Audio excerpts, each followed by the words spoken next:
Tupoksi FKUB ini kan goalnya itu memang untuk mewujudkan kerukunan antar umat beragama. Lagi-lagi program unggulan kami kalau bahasa Lampungnya Anjasilau. Ya. Okay. Jadi agama apapun itu kan memang selalu mengajak kita untuk selalu rukun. Ajaran agama apapun. Dan substansi dari ajaran agama itu adalah memanusiakan manusia.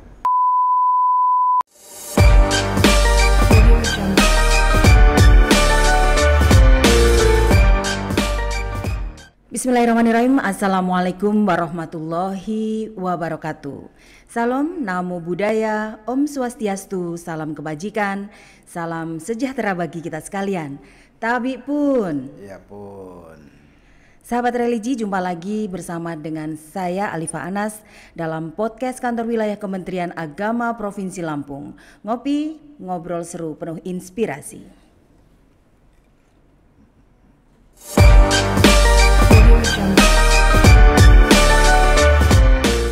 Baik, sudah hadir di hadapan saya Profesor Dr. Haji Bahrudin MA, Ketua FKUB Provinsi Lampung. Assalamualaikum, apa kabar Bapak? Waalaikumsalam warahmatullahi wabarakatuh. Alhamdulillah. Alhamdulillah sehat. Meski kondisi cuacanya membuat kita agak batuk-batuk ya Pak. Batuk pilek. Baik, Pak Bahrudin, terima kasih sudah hadir bersama kami di podcast kantor wilayah Kementerian Agama Provinsi Lampung. Hari ini saya ingin berbincang-bincang tentang kerukunan umat beragama di Provinsi Lampung. Tapi sebelumnya saya ingin memperkenalkan narasumber kita hari ini, Profesor Bahrudin ini di samping sebagai Ketua FKUB atau Forum Kerukunan Umat Beragama di Provinsi Lampung, beliau juga dosen tetap pada Fakultas Ekonomi dan Bisnis FEB UIN Raden Intan Lampung, kemudian guru besar dalam bidang ilmu hubungan antar agama, dan juga sekretaris dan juga sekretaris Senat UIN Raden Intan Lampung periode 2022 dan atau sampai dengan 2026. Begitu ya Pak ya. Pernah juga menjadi dekan di FEBI. Iya betul. Nanti mudah-mudahan jadi rektor. Sudah lewat masa. Oh sudah lewat ya Pak. Sudah lewat 65, nggak boleh jabat lagi. Nggak boleh ya Pak. Cukuplah jadi guru besar aja. Ini guru besar bidang ilmu hubungan antar agama, menjadi ketua Forum Kerukunan Umat Beragama. Wah ini pakar banget ini kayaknya Pak. Mudah-mudahan ya. Insyaallah. Baik Pak Bahrudin, saya ingin Bapak bercerita tentang apa sih sebenarnya Forum Kerukunan Umat Beragama. Barangkali mungkin masyarakat kita juga masih ada beberapa yang belum tahu terkait dengan hal ini. Ya baik, terima kasih Mbak Alifah. Saya panggil Mbak aja ya. Siap. Murid saya, mahasiswa. Para permisa yang berbahagia, jadi FKUB itu merupakan forum kerukunan. Ini orang sering salah, kepanjangannya bukan forum komunikasi tetapi forum kerukunan. Betul. Forum kerukunan umat beragama Provinsi Lampung. Ini kalau bahasa hukum namanya memiliki dasar hukum nomenklatur ya. Nomenklatur FKUB itu adalah peraturan bersama menteri. Lagi-lagi peraturan bersama bukan SK ya. Sebab SK keputusan itu beda dengan peraturan. Peraturan bersama Menteri Agama dan Menteri Dalam Negeri nomor 9 dan nomor 8 tahun 2006. Itu nomenklaturnya itu, dan sejatinya peraturan menteri ini secara substansi kontennya ini yang menyusun adalah para pemuka agama. Betul. Para pemuka agama dari majelis-majelis agama yang ada di Indonesia kemudian dilegalkan dalam tanda petik gitu. Dieksekusi, dilegalkan oleh dua menteri itu, Menteri Agama dan Menteri Dalam Negeri. Oleh karena itu FKUB sejatinya independen tetapi difasilitasi oleh pemerintah daerah. Dalam hal ini adalah kalau di provinsi adalah di-SK-kan oleh gubernur, dan kalau di kabupaten kota ya di-SK-kan oleh bupati atau wali kota.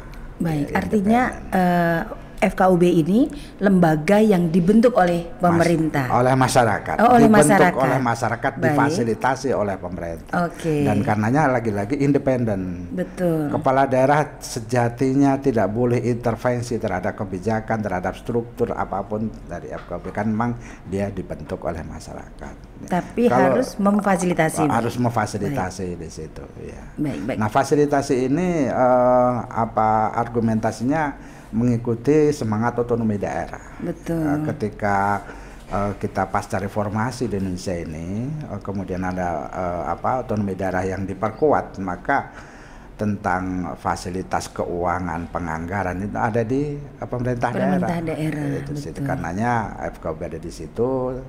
Terlebih lagi ketika berbicara tentang merawat kerukunan umat beragama yang ini merupakan pilar kerukunan nasional, menjadi tanggung jawab pemerintah, dalam hal ini adalah kepala daerah. Baik.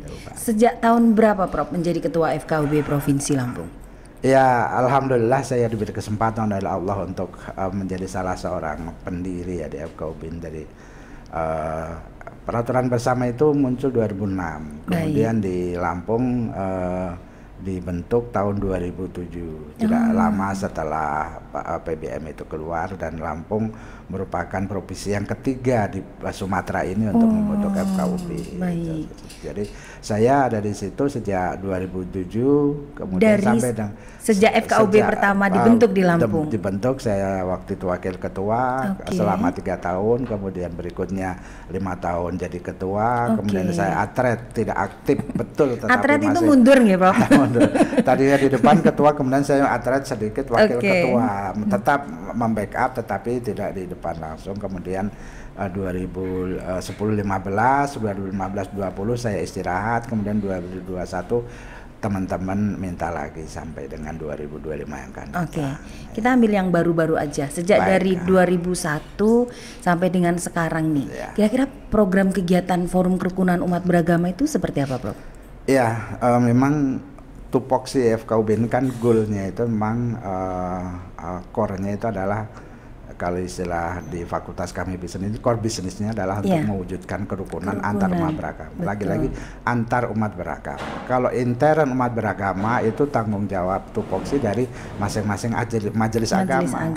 Tapi kalau antar umat beragama itu FKUB, tupoksinya ada di situ. Dan karenanya karena tupoksinya adalah merukunkan umat beragama, maka tugas yang paling ideal memang selalu melakukan dialog-dialog. Ada 4 tupoksi FKUB, melakukan dialog, kemudian menyerap aspirasi bagaimana para pemuka dan umat beragama, antar umat beragama punya aspirasi seperti apa. Kemudian yang keempat, menyampaikan aspirasi itu kepada pemerintah.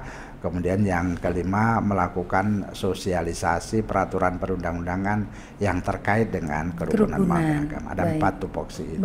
Kalau program unggulannya Prof yang mungkin bisa langsung dirasakan oleh masyarakat seperti apa? Iya, program unggulan kami memang yang pertama selalu, kalau bahasa Lampungnya Anjasilau. Anjasilau itu kita melakukan tiada henti, selalu bersilaturahmi untuk anjang sana ke beberapa majelis agama. Karena apalah artinya kami di FKUB yang hanya 21 orang untuk mewujudkan merawat kerukunan Provinsi Lampung. Karenanya kami selalu mengajak para pemuka agama yang ada di majelis-majelis, mari kita sama-sama itu tiada henti, minimal tiap bulan sekali itu pasti kita ketemu majelis-majelis yang ada di situ. Kemudian kita kadang-kadang ke MUI, kemudian ke keuskupan, ke PGI, ke Palisar dan seterusnya, selalu kita. Itu yang pertama, karena memang lagi-lagi gitu tidak akan ada kerukunan tanpa ada dialog. Kami punya moto seperti itu. Dan yang kedua, kami selalu melakukan kegiatan untuk, karena ini ada tahun menjelang tahun 2004 ini adalah tahun-tahun politik, maka program unggulan kami diantaranya adalah bagaimana melakukan pendekatan kepada masyarakat melalui bahasa agama supaya masyarakat berpartisipasi aktif dan dewasa untuk menyongsong tahun politik 2024 yang akan datang. Kita sering mendengar istilah tahun 2004 pemilu itu adalah pesta demokrasi. Nah, kalau pesta itu kan riang gembira, riang gembira.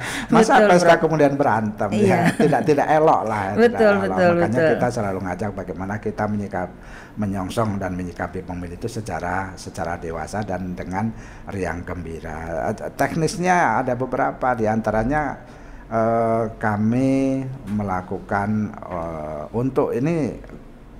Ketika mengkampanyekan kerukunan dan moderasi beragama itu kita ngelihat segmennya. Lihat segmennya. Ketika segmennya adalah orang dewasa, maka saya dan teman-teman itu mengambil media olahraga. Olahraga. Kenapa olahraga? Karena olahraga itu universal. Betul. Tidak mengenal agama. Tidak kan? mengenal agama. Ketika salah umpamanya itu nyepak bola gol, kemudian orang nggak bertanya salah itu agamanya apa gitu. Yang salah itu dari agama apa gitu nggak ada ya. Ini salah tokoh ini ya, salah yang pemain bola itu ya, namanya salah itu kan. Bahasa agamanya salah itu ya, salah. Itu seperti itu, maka kita tempo hari menyelenggarakan mini soccer, liga mini soccer lintas agama. Oh ya, saya tahu itu, Bro. Ya, di mana timnya itu terdiri dari bermacam-macam penganut agama. Ada dari Islam, Hindu, Buddha, Kristen, Katolik, ada semua. Iya, dan diikuti oleh seluruh kabupaten kota. 15 kabupaten kota se-Provinsi Lampung. Betul. Ya, itu spektakuler loh, Bro. Alhamdulillah. Iya. Ya, dan disitulah melalui itulah kita kemudian menggaungkan tentang moderasi beragama, tentang bagaimana kita menyikapi dan menyongsong pemilu dengan riang gembira. Betul. Kemarin juga belum lama ini ada kegiatan pentas musik dan seni pemuda lintas agama Provinsi Lampung. Kebetulan kami dari Kementerian Agama juga hadir di sana. Itu juga luar biasa, Bro. Bisa diceritakan ini program apa, Bro? Ya, jadi mirip-mirip dengan olahraga, seni juga seperti itu. Seni itu kan universal. Betul, Bro. Seni itu apapun agamanya, ketika mendengar dendang musik itu kan goyang. Kakinya kadang-kadang hentak-hentak. Itu apapun agamanya namanya universal. Nah, ini kita ambil seni dan musik untuk siapa? Biasanya yang masih muda-muda biasanya suka musik itu. Karenanya kami sasar khusus untuk kaum milenial, kaum muda itu adalah dengan menggelar pentas musik dan seni pemuda lintas agama. Sangat luar biasa, dan ini udah tahun yang kedua. Tahun yang lalu juga seperti itu kita selenggarakan, dan perhatian pemerintah daerah, pemerintahan Pak Kapol dan Forkopimda alhamdulillah sangat luar biasa. Dan melalui media itulah kita juga live streaming bisa disaksikan oleh masyarakat luas. 15 kabupaten kota bisa ikut menyaksikan, dan seterusnya itu alhamdulillah bisa kita selenggarakan dengan lumayan sukses ya, Pak. Bukan lumayan, Prof, sukses berat. Alhamdulillah. Ya, dan memang dukungan dari pemerintah daerah, dari Kapolda, dari Kementerian Agama ini memang luar biasa. Kolaborasi yang sangat indah ya, Prof, ya, sehingga terlahirlah kegiatan yang juga luar biasa indah. Itu GSG Gedung Presisi kursinya kurang loh. Saking banyaknya animo masyarakat untuk turut menyaksikan kegiatan tersebut. Betul. Baik, Prof. Kemudian seluruh program kerukunan umat beragama ini tentunya tidak terlepas dari yang tadi kita sebutkan, yaitu dukungan dari pemerintah. Ini seperti apa, Prof? Apakah dukungan dari pemerintah daerah sekarang ini sudah cukup memadai ataupun belum? Nah, ini pinggir jurang nggak ini? Tadi saya sampaikan bahwa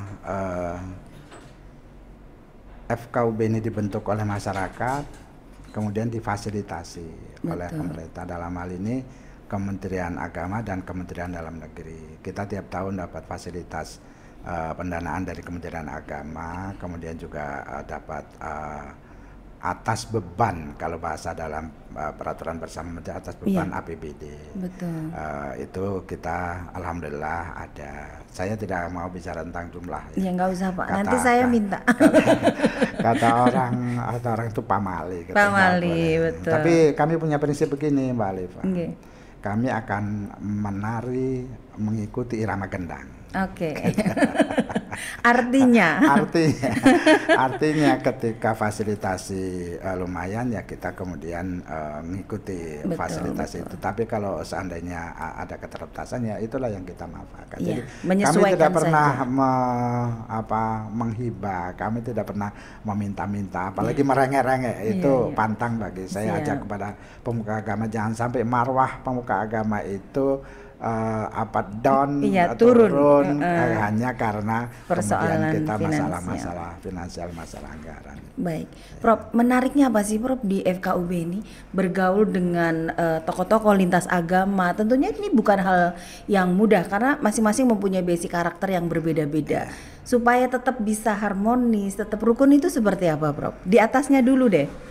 Ya memang tadi Mbak Alifah kan di awal sudah sedikit menceritakan atau bicara tentang background saya. Jadi lebih tepatnya saya sebenarnya faksnya itu keilmuannya adalah fikih perbandingan. Fikih perbandingan mazhab, perbandingan aliran. Nah itu biasanya orang-orang sudah membanding-bandingkan pemikiran-pemikiran para ulama itu. Ternyata para ulama itu tidak pernah mempermasalahkan perbedaan pendapat, perbedaan pemikiran. Selalu menghormati. Katakanlah yang tokoh-tokoh imam 4 mazhab dalam Islam pamannya, itu nggak pernah mengatakan pendapat saya yang paling benar, nggak pernah. Gitu. Selalu mengatakan ini pendapat saya, barangkali pendapat yang lain ada yang lebih itu. Ini kemudian menempa saya untuk selalu merenung, rupanya kita memang tidak boleh karena perbedaan itu kemudian kita ungkit, kemudian kita besar-besarkan, kemudian justru akan menjadi amunisi untuk berpecah belah. Betul. Itu saya punya insting yang seperti itu setelah banyak membaca tentang perbandingan antar mazhab di dalam Islam khususnya. Karenanya Mbak Alifah, saya sebelum aktif di FKUB saya punya LSM. Namanya Forum Kerja Lintas Agama. Jadi sebelum itu memang kami sudah membentuk. Kalau ditanya apa, rujukannya hati nurani. Gitu. Namanya LSM, bentukan oleh masyarakat. Oleh masyarakat, dari kita, oleh kita untuk kita. Nah, jadi itu ketika tadi saya sampaikan background keilmuan saya seperti itu, ya saya kemudian bertanya-tanya. Kita bisa melihat ajaran agama dari katakanlah frame pemikiran how to be atau how to reality. How to be atau how to reality. How to be bagaimana seharusnya, how to reality bagaimana kenyataannya. Ternyata ketika agama mengajarkan tentang keadilan, tentang perdamaian, tentang cinta sesama, tentang mengayomi, tentang merangkul dan seterusnya, faktanya terkadang tidak seperti itu. Saya bertanya-tanya, saya tidak ingin mengungkit, tetapi fakta sejarah pernah kita membaca mungkin perang salib kan. Itu betapa dahsyatnya perang salib itu, tidak ada yang diuntungkan itu kan. Betul. Semua yang menang jadi arang, yang kalah jadi abu.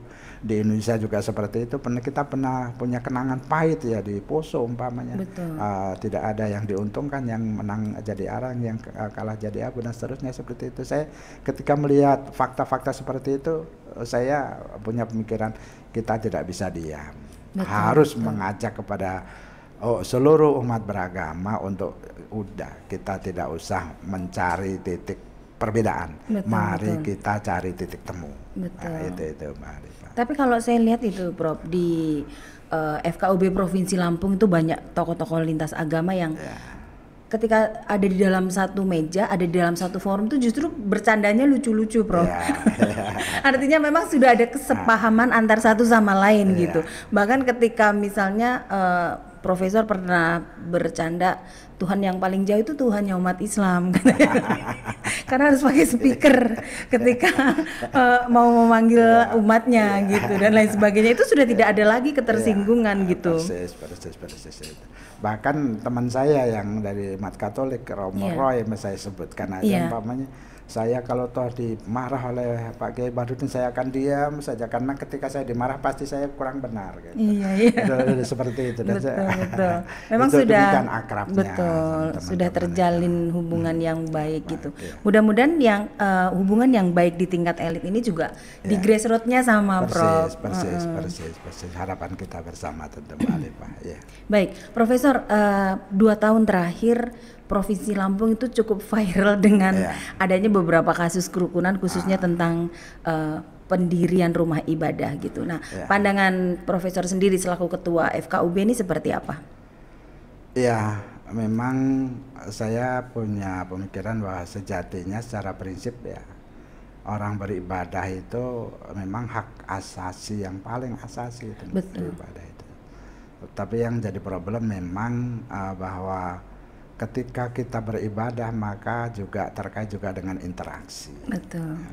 Artinya kita punya tetangga, kita punya katakanlah lingkungan dan sebagainya yang memang kita tidak boleh abai seperti itu. Betul. Untuk itu maka para pemuka agama, lagi-lagi bukan hanya satu agama, para pemuka agama sudah menyepakati sebuah regulasi bersama. Betul. Lagi-lagi, dan ingat itu peraturan bersama Menteri Agama dan Dalam Negeri itu yang menyusun itu adalah hasil kesepakatan para pemuka agama.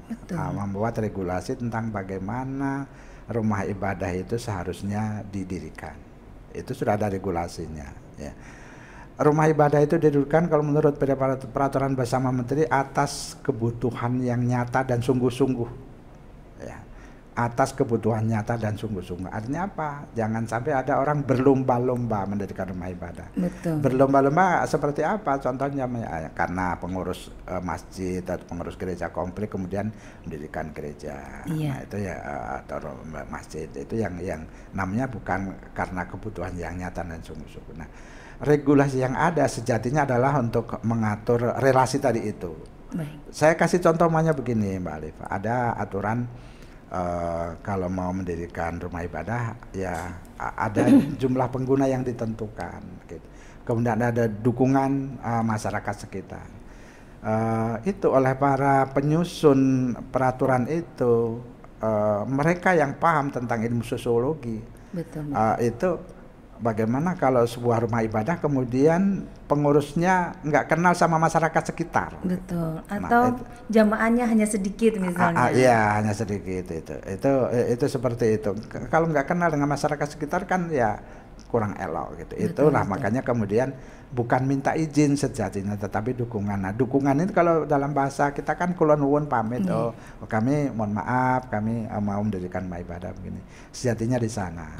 Hanya memang sampai hari ini sosialisasi tentang itu sangat terbatas dan karenanya saya beberapa kesempatan menyampaikan baik calon pengguna maupun masyarakat bahkan aparat pemerintahan sekalipun masih sangat minim pemahamannya tentang bagaimana regulasi pendirian rumah ibadah itu yang kemudian sering terjadi katakanlah benturan kepentingan karena keterbatasan wawasan tentang itu gitu. Para masyarakat umat beragama di Provinsi Lampung dalam banyak kesempatan saya ngasih contoh di Lampung ini sejatinya ada monumen kerukunan yang sangat monumental sejatinya. Iya, apa itu, Bro? Saya jelaskan itu deh. Jadi kalau Bapak Ibu sekalian masuk kota Tanjung Karang, masuk Jalan Kota Raja namanya, di sana ada stasiun, itu tengok kanan, itu ada katedral. Katedral itu kalau dalam Islam masjid agung atau masjid raya yang boleh hanya satu dalam satu provinsi. Artinya itu gereja yang sangat sakral dan dihormati oleh umat Kristiani khususnya Katolik. Kemudian kita tengok ke kiri itu ada Masjid Taqwa, juga masjid besar itu, bukan masjid kecil gitu. Nah, itu hanya dipisahkan oleh jalan. Dan antara kedua jamaah itu nggak pernah berantem, baik orang gereja maupun orang masjid tidak pernah terganggu oleh dentang lonceng dari gereja. Kemudian orang jemaat gereja juga tidak terganggu oleh suara azan atau apapun bacaan-bacaan Al-Quran yang ada di masjid. Dari sebelum Indonesia merdeka itu sudah harmonis seperti dua rumah ibadah yang sangat berdekatan. Itu kan monumental sekali. Betul. Nah, saya sering ngajak kepada masyarakat, itu loh pendahulu kita sudah ngasih contoh yang seperti itu. Mari kita juga meniru para pendahulu kita untuk ya masalah rumah ibadah ya. Tapi lagi-lagi ketika sudah ada regulasi, ya regulasinya gitu kita dipatuhi. Kita ikuti. Memang itu ikonik sekali ya, Bro. Ada di pusat kota Bandar Lampung. Dan bangunannya sama-sama megah. Dan hanya dipisahkan oleh jalan. Betul. Ini mudah-mudahan bisa menjadi bagi masyarakat Provinsi Lampung. Ya, ada satu lagi yang nggak unik, Bu Alif. Iya, Pak. Mbak Alif itu kalau pas burung gerejanya nggak muat tidur di gereja, itu burung gereja tidur di masjid gitu, jangan nggak diusir. bisa. Iya, nggak diusir. Pengurus masjid, burung gereja kamu pulang ke gereja, enggak juga gitu. Betul, burungnya aja rukun gitu. Masa kita apalagi nggak malu tak sama burung gereja. Siap. Baik, Bro. Memang bicara tentang kerukunan umat beragama itu kalau kita sikapi dengan pikiran yang tenang, damai itu menarik gitu. Dan di tugas dan fungsi ini, kebetulan saya ada di tugas dan fungsi ini, menurut saya juga ini menarik, bisa ketemu dengan banyak orang, bisa ketemu dengan tokoh lintas agama dan bisa harmonis rukun, itu sangat menarik, Profesor. Saya akan lanjutkan dengan ini, Prof. Jelang 2024 nih, apa sih yang dilakukan oleh Forum Kerukunan Umat Beragama untuk turut berpartisipasi dalam pesta yang tadi kita sebutkan pesta demokrasi di tahun 2024? Ya, baik. Saya boleh ngopi dulu. Jadi boleh. Ngopi tadi ya. Ngopinya ini ada apa enggak ya? Bismillahirrahmanirrahim ya. Saya ikutan ya. Ya, alhamdulillah. Ya, jadi terkait dengan pemilu ya, hajat nasional tentang pesta demokrasi ini, memang dalam banyak kesempatan saya sering sampaikan bahwa agama ini, agama apapun itu kan memang selalu mengajak kita untuk selalu rukun, ajaran agama apapun. Dan substansi dari ajaran agama itu adalah memanusiakan manusia. Jadi kerukunan dan memanusiakan manusia itu adalah merupakan prinsip ajaran yang universal agama manapun ada. Karenanya kedua prinsip itu juga kami dengan menggunakan bahasa agama untuk bagaimana ngajak masyarakat menyongsong dan menyikapi pemilih itu dengan nilai-nilai agama, norma-norma agama, supaya ketika kita menggunakan hak politiknya yang merupakan hak konstitusional setiap warga negara, maka tetap diilhami, disinari oleh ajaran-ajaran agama kita. Saya punya keyakinan kalau kita menyadari itu, sejatinya ya kita beda partai, no problem, kita beda pilihan, no problem, no masalah, kita beda jaket, nggak ada masalah, karena memang kita tidak boleh mempertentangkan perbedaan itu adalah sesuatu yang fitrah, sesuatu yang fitri. Kalau kita menentang perbedaan ya sama dengan menentang fitrah kejadian manusia itu sendiri. Saya sering ngajak pada masyarakat seperti itu. Contohnya begini, Bu Alifa. Dimanapun itu yang namanya berbohong itu kan dosa. Betul. Agama apapun melarang itu, gitu kan. Begitu juga mbaknya tentang apa itu hate speech, ujaran kebencian. Kita kan harus menjaga lidah. Kalau zaman dulu mulutmu adalah harimaumu. Kalau hari ini mungkin bukan hanya mulut kita, lidah kita yang akan bisa, tapi jari-jari kita banyak, karena kita sering share yang tanpa saring kemudian kita share dan seterusnya itu. Yang terjadi kemudian kehebohan, yang terjadi kemudian hiruk pikuk, yang terjadi kemudian keributan, yang terjadi kemudian kegaduhan karena perilaku kita yang tidak disinari, tidak diilhami oleh ajaran agama sendiri. Padahal mohon maaf para pendeta, para romo, saya sering membuat istilah kalau dalam Islam namanya al fitnatu asyaddu minal qatl. Fitnah itu ya lebih kejam dari pembunuhan. Itu makanya ya fitnah, hoax, kemudian hate speech, ujaran kebencian ya. Masa mohon maaf itu kalau ajaran agama memanusiakan manusia, masa kalau mohon maaf itu tempo di polarisasi pemilu nyebut kelompok itu kan kampret kan nama binatang itu kan. Yang lagi apa kecebong. Nah, masa manusia dibinatangkan gitu, padahal kita diperintahkan untuk memanusiakan manusia. Bukan membinatangkan manusia. Itu seperti itu Mbak Alifa. Jadi ya mari kita sekali lagi saya ngajak kepada warga masyarakat, kepada umat beragama di Provinsi Lampung untuk kita sikapi pemilih ini dengan dewasa, ya, dengan rasional. Kita pilih hak konstitusi kita, siapapun yang akan kita pilih itu adalah orang-orang baik. Kita memilih yang terbaik di antara orang-orang baik itu. Baik, luar biasa. Profesor, ada nggak kegiatan-kegiatan yang sifatnya mungkin kolaboratif, baik itu dengan penyelenggara pemilu, dengan antara FKUB dengan lembaga-lembaga tersebut, ada enggak, Prof? Iya, kami dengan teman-teman memang selalu diajak dan selalu mengajak juga untuk berkolaborasi dan bermitra.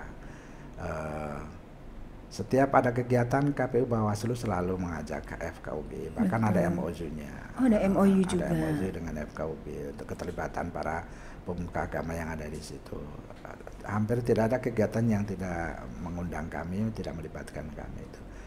Ini artinya apa? Bahwa mereka memang juga menyadari tentang peran sentral dari pemuka agama.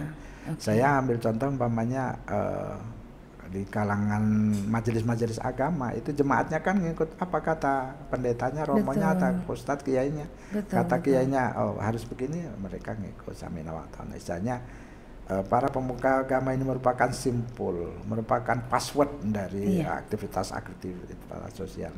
Peran strategis inilah yang oleh para pejabat yang diberi amanah sebagai penyelenggara pemilu, ya baik KPU, Bawaslu maupun dalam hal ini pihak keamanan itu Polda itu selalu bermitra dan berkolaborasi untuk bagaimana menyongsong pemilu 2024. Saya tertarik dengan MOU yang antara penyelenggara pemilu dengan Forum Kerukunan Umat Beragama ini terkait apa, Prof? Ya, kalau Bawaslu umpamanya namanya Bawaslu kan pengawasan ya. Betul. Pengawasan. Orang mengawasi ini kadang-kadang kan bertingkat-tingkat ya. Betul. Kelurahan diawasi oleh kecamatan oleh kabupaten provinsi, kabupaten, nanti yang tinggi siapa lagi yang mengawasi? Nanti ada pengawasan kepada para pengawas. Itu kan berjenjang dan nggak akan selesai. Betul, sejatinya dalam konsep ajaran agama yang paling bagus itu adalah pengawasan melekat, pengawasan malaikat. Oh, iya. Betul. Iya, itu. Pengawasan melekat dan pengawasan malaikat. Ya, artinya orang saya nggak ketahuan ini, nggak ada yang ngawasi ini. Kalau dia sadar bahwa malaikat ada mengawasi, maka dia tidak akan berlaku curang. Betul. Gitu. Karena ketika kita berbohong, maka malaikat akan mencatat kebohongan kita, kecurangan kita dan seterusnya. Itu kita sampaikan kepada lagi-lagi dengan menggunakan bahasa agama. Nah, hal-hal seperti itulah barangkali yang kemudian ketika tadi ditanya apa korelasinya dengan Bawaslu, kurang lebih seperti itu. Ketika kita ceritakan alur prosesnya seperti itu, iya juga memang orang boleh nggak takut sama, mohon maaf gitu, sama aparat, sama ini tingkat ini nggak takut, tapi hampir tidak ada orang yang nggak takut sama Tuhan kan. Betul. Pasti takut sama Tuhan, nanti takut sama siksa di alam akhirat dan seterusnya. Betul sekali. Baik, ini terakhir Prof. Mungkin ini ada semacam himbauan atau ajakan dari Forum Kerukunan Umat Beragama kepada masyarakat jelang pemilu 2024. Silakan. Ya, kepada para masyarakat umat beragama di Provinsi Lampung, saya mengajak, mari kita gunakan hak politik kita dengan dewasa dan penuh tanggung jawab. Ya. Kita memiliki kebebasan untuk memilih siapapun calon legislatif kita, calon presiden kita, calon kepala daerah kita dengan langsung umum, bebas dan rahasia. Kita tidak boleh diintervensi oleh siapapun, punya hak itu hak konstitusional, tetapi pada saat yang sama kita harus juga menjaga kerukunan umat beragama, kerukunan nasional, kerukunan di antara seluruh komponen masyarakat kita. Kita tidak akan bisa melakukan proses pemilu dengan baik apabila di antara kita tidak punya komitmen kemauan yang kuat untuk mewujudkan kerukunan umat beragama, kerukunan nasional itu. Baik, luar biasa. Terima kasih Profesor Baharudin telah hadir di Ngupi Podcast Kantor Wilayah Kementerian Agama Provinsi Lampung. Jangan bosan-bosan. Insya Allah. Akan selalu siap untuk diajak. Baik. Terima kasih. Mudah-mudahan sehat terus. Mudah-mudahan sukses terus dalam tugasnya Bapak. Amin. Baik. Sahabat religi, demikian tadi podcast bersama dengan Ketua Forum Kerukunan Umat Beragama Provinsi Lampung. Terus saksikan Ngupi, ngobrol seru penuh inspirasi. Dan jangan lupa untuk like, comment, and subscribe. Assalamualaikum warahmatullahi wabarakatuh dan sampai jumpa.